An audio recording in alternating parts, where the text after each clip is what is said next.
สวัสดีครับวันนี้ก็มาทำเกี่ยวกับการทดลองที่3นะครับก็คือการทดลองการดูดซับตัวถูกละลายจากสารละลายหรือ adsorption of solution จากกลุ่มที่13นั่นเองครับวัตถุประสงค์ของเราเนี่ยก็คือการศึกษาไอโซเทอร์มของการดูดซับของกรดอะซิติกในสารละลายน้ำโดยผ่านผงถ่านที่อุณหภูมิห้องและความดันห้องนั่นเองครับและต่อมาคือการศึกษาแบบจำลองการดูดซับแบบฟอยลิดไอโซเทอร์มกับแรงเหมี่ยไอโซเทอร์มนั่นเองครับและต่อมาก็คือการศึกษาปริมาณการดูดซับตัวถูกละลายจากสารละลายที่มีความเข้มข้นสูงนั่นเองครับและต่อไปนะครับก็คือเป็นอุปกรณ์การทดลองนี้ครับก็จะมีขวดรสชมพู่250มิลลิลิตรมีกระบอกตวงขนาด250มิลลิลิตรมีบิวเลตขนาด50มิลลิลิตรมีขวดฉีดน้ำกลั่นมีบีเกอร์250มิลลิลิตรแล้วก็มีบีเกอร์100มิลลิลิตรนั่นเองครับโดยขั้นตอนแรกนะครับเราก็จะเตรียมโพแทสเซียมไฮโดรเจนพาราเลตนะครับหรือว่าKHP นะครับเราก็จะเตรียมอยู่ที่ประมาณ 0.1 กรัมนั่นเองครับเราก็จะค่อยๆเล็งนะครับแล้วก็ค่อยๆเทลงไปให้ค่าเนี่ยมันใกล้เคียงกับ 0.1 กรัมมากที่สุดนะครับและนี่ก็จะเป็นที่ชั่งมาได้แล้วครับและต่อไปนะครับเราก็จะทำการปิเปตกรดอะซิติกแอซิดนะครับเพื่อที่จะมาทำในการทดลองนี้นะครับเราจะปิเปตด้วยกัน10มิลลิลิตรนั่นเองครับ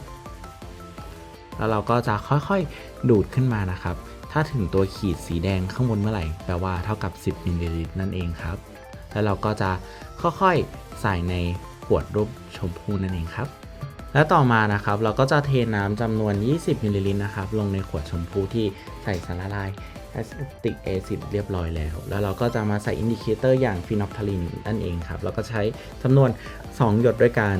เพื่อทำให้เรารู้ว่าจุดยุติเนี่ยมันอยู่ที่ไหนโดยเราจะรับรู้ได้จากสีชมพูของฟีนอลฟทาลีนนั่นเองครับและต่อมานะครับเราก็จะทำการเตรียมสารละลายโซเดียมไฮดรอกไซด์นะครับเพื่อจะมาไตรเตรตนั่นเองครับแล้วก็จะค่อยๆใส่ลงไปนะครับแล้วก็เราก็จะทำการใส่ไปให้เต็มก่อนใส่ไปที่บิวเรตนะครับแล้วเราก็จะค่อยๆไล่ฟองอากาศดูฟองอากาศนะครับว่ามันเหลือหรือเปล่าแต่ว่าถ้าไม่เหลือแล้วเนี่ยก็สามารถนำมาใช้ไตรเตรตได้เลยครับแล้วพอเรานะครับพอเราเนี่ยติดตั้งเสร็จแล้วเราก็จะมาทำการไตรเตรตกันครับเราก็จะเปิดค่อยๆเปิดนะครับให้มันไหลทีละหยด2หยดนะครับแล้วก็จะค่อยๆเขย่าค่อยๆคนไปเรื่อยๆจนกว่ามันจะมีสีชมพูนั่นเองครับถ้าถึงจุดที่เป็นสีชมพูเมื่อไหร่นะครับแปลว่าถึงจุดที่มันยุตินั่นเองครับ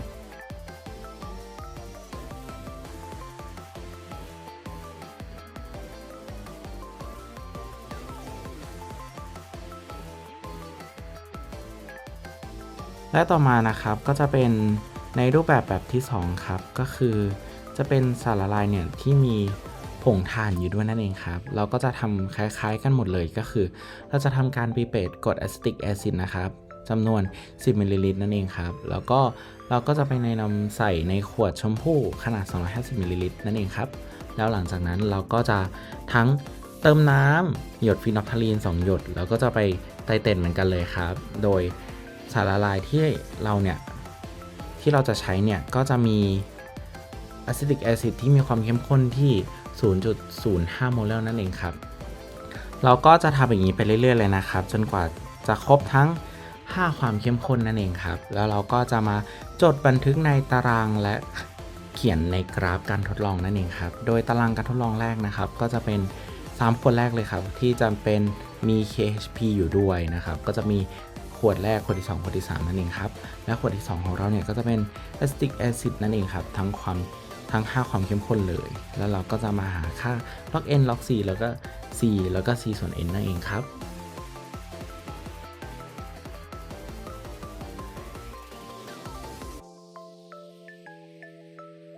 จากผลการทดลองนะครับโดยที่สรุปแล้ว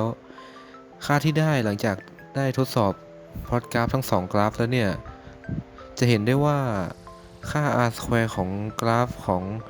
Fundish isotherm จะมีค่าเข้าใกล้1มากกว่ากราฟของแรงเหมี่ย isotherm นะครับโดยเนื่องจากผิวของผงถ่านเนี่ยเป็นผิวที่ไม่สม่ำเสมอและสามารถเกิดการดูดซับได้หลายชั้นซึ่งจะเข้าข้างไปทาง